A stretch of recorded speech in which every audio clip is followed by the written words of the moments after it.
in the suffocating silence of your own soul, where the echoes of your own betrayal resound, you find yourself lost. You sit, scrolling through faces and bodies, a parade of desire beckoning you, whispering sweet nothings that contaminate the air around you. You mistake this hollow yearning for connection. You cling to it as if it were a lifeboat in a storm, drowning in the desperate waves of compulsive desire. Lust dances before you, a temptation that masquerades as solace. Yet it is a shadow, a trickster that leads you further into the abyss. You feel it, don't you? That gnawing ache, an unquenchable thirst that no one can satisfy. It is grief masquerading as desire, a hunger for something you cannot name, for the self you've abandoned. You fumble through the wreckage of your past relationships, frantic for a glimpse of love, but it eludes your grasp, slipping through your fingers like sand. You've been taught to believe that connection lies in the bodies you chase, in the fleeting moments of passion. But this isn't love. It's a masquerade, a thin veil that conceals the real wound, your disconnection from your own soul. It's a chasm, a black hole of unmet emotional needs that devours every ounce of creativity and intimacy until you are left as nothing but a shell, hollow and aching. You think saying yes will forge connection. You think being available will earn you approval. You remember that moment. A friend asks for help, and you feel the tightening in your chest, that familiar knot. You say yes, even though you want to scream no. The fear of rejection is a thief, stealing your voice, your boundaries, your worth. You're a ghost, haunting your own life, existing only to meet the expectations of others, tethered by the chains of people-pleasing. But let me expose the truth. Real connection begins when you learn to respect yourself enough to say no, to honor your own needs first. You've mistaken subservience for love, believing that you can trade your essence for acceptance. But the price is steep, and you pay it with your soul. You mold yourself like clay, reshaping, reconfiguring, and in this performance, you lose sight of who you are. As Jung warned, people will do anything, no matter how absurd, to avoid facing their own souls. You're avoiding the confrontation with your own self, burying the storm inside, the grief, the hollowness, the ache. But every time you say yes to their demands, you say no to your own essence. You chase emotional safety like a moth to a flame, believing that by abandoning your boundaries, you can somehow secure love. The warmth of approval comes at a cost. It depletes you, drains your essence, and leaves you stranded in a desert of emotional starvation.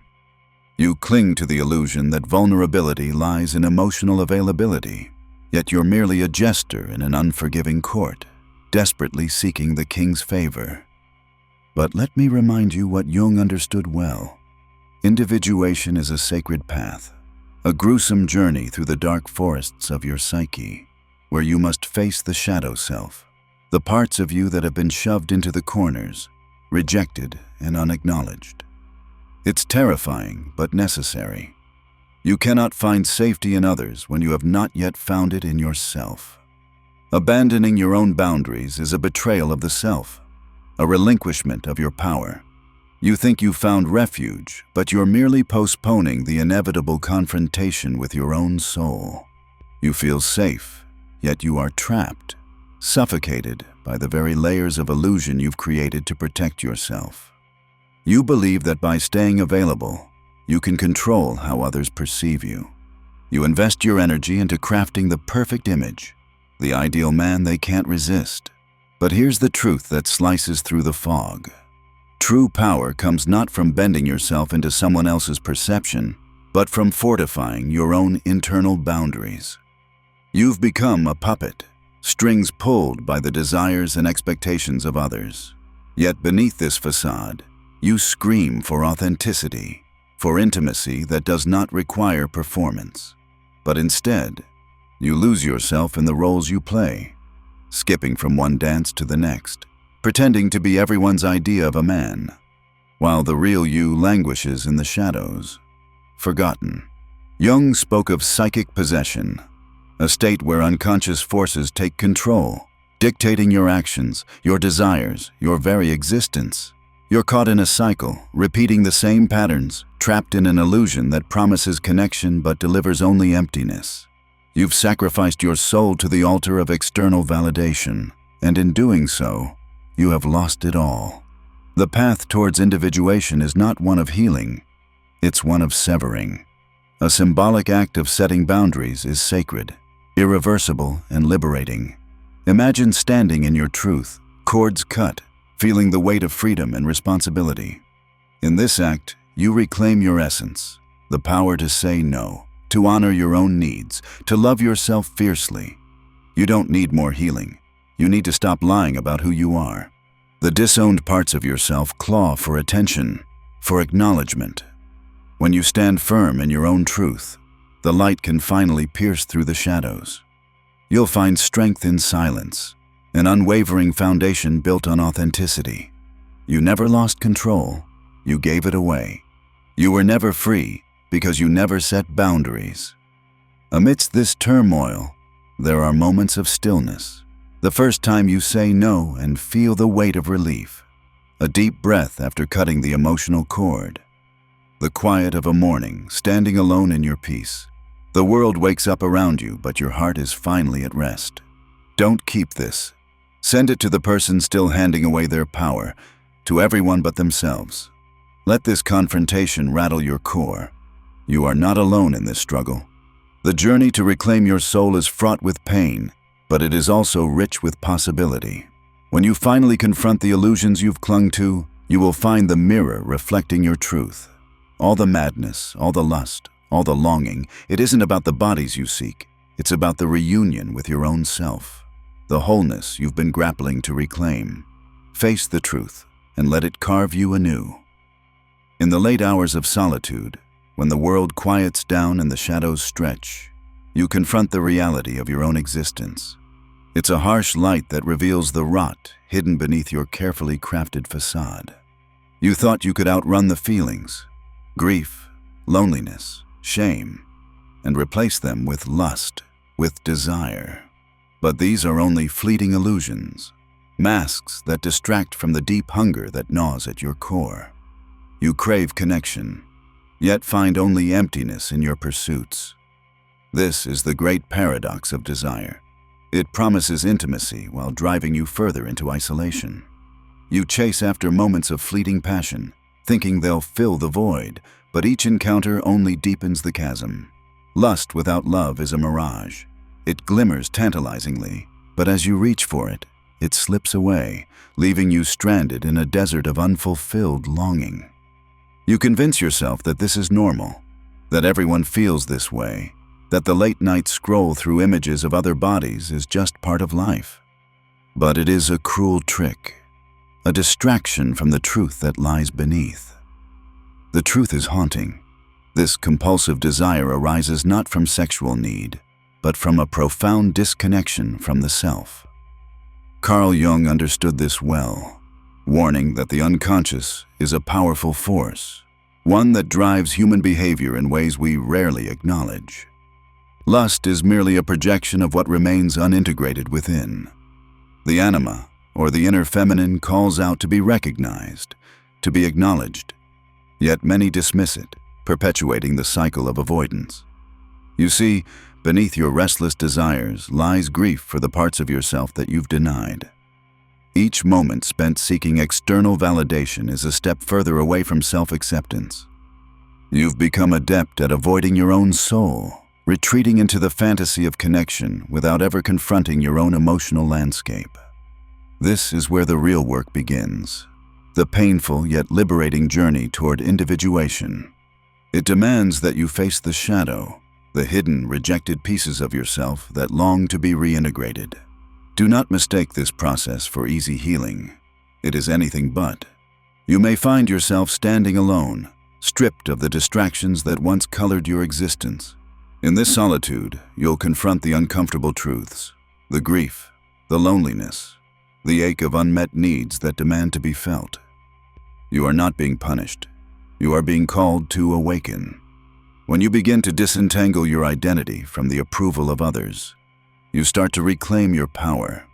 The first time you set a boundary, you might feel the initial sting of guilt seep in. It whispers that saying no will cost you love, but this is the lie you've been fed for too long. The moment you assert your own needs, you crack open the door to true intimacy, a connection rooted in authenticity rather than obligation. You've been playing a role, and when the curtain falls, you stand exposed. But here's the truth. In that vulnerability, in that nakedness, lies your greatest strength.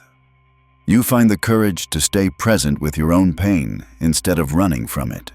It's a challenging journey, and the path is riddled with the remnants of past betrayals, the moments you tokenized your own worth for the sake of fleeting connection. The key question shifts as you embark on this journey. It is no longer who turns me on, but rather, what part of me have I turned off? Every yes you uttered in fear of rejection echoes back, reminding you of the parts you have buried. You will feel the resistance rise. The urge to return to the familiar chaos of approval will pull at you like a siren's call. But recognize it for what it is, an invitation to a deeper understanding of yourself. This is not a departure from longing. It is a reclamation of your true desires, those that reside within and cannot be fulfilled by another. As you delve deeper into the layers of your psyche, acknowledging the shadow, you'll find that the ache of loneliness transforms into a profound longing for self-reunion. Instead of chasing after fleeting moments of validation, you begin to embody a sense of wholeness. You are no longer seeking to fill the void with another's presence. You are becoming the presence you've yearned for all along. Jung warned of the danger of psychological possession, when one allows unconscious forces to dictate actions, leading to repeated patterns of self-betrayal. You've danced with these forces long enough, haven't you? The external validation you sought so desperately has only led to emotional numbness. You've shaped yourself into a reflection of others' desires, losing yourself in the performance of love while your own heart cries out for recognition. Individuation requires that you confront these patterns with ruthless honesty. It is not enough to simply acknowledge them. You must sit with the discomfort, explore the depths of your own psyche, and listen to the truths that arise from within. This process is neither quick nor easy, but the rewards are unimaginable. The slow return to the self, the gradual reclamation of your own emotional landscape, is the path to true freedom. When you begin to reclaim your inner world, lust transfigures from a hollow craving into a source of genuine connection and meaning. You will find that the relationships you forge become a reflection of this newfound wholeness. You're no longer seeking approval. Instead, you're cultivating relationships based on mutual respect and understanding. The external validation you once sought will lose its grip, and in its place, a genuine, rooted love will emerge. One that does not depend on the opinions of others. This is the essence of Jungian psychology, the celebration of individuation, the reclamation of the self. You will learn that true intimacy is not about the bodies you chase, but about the depth of the connection you cultivate within. When you embrace your own presence, the dance of desire shifts from a compulsive chase to a meaningful exchange, one grounded in authenticity and shared vulnerability. This journey is not linear. It is a spiral that demands engagement, reflection, and a willingness to confront the shadows lurking within. The myths you have carried, the unfulfilled fantasies, will dissolve as you stand firm in your truth. You will no longer be a puppet to others' expectations. You will become the author of your own reality, navigating the complexities of love from a place of strength and self-awareness. So, take a breath. Embrace the ache. Let it guide you back to yourself. Because when you do, you will discover that the real craving isn't for another body. It's for self-reunion, for wholeness. And as you reclaim that, you will find the courage to love deeply, authentically, and without reservation.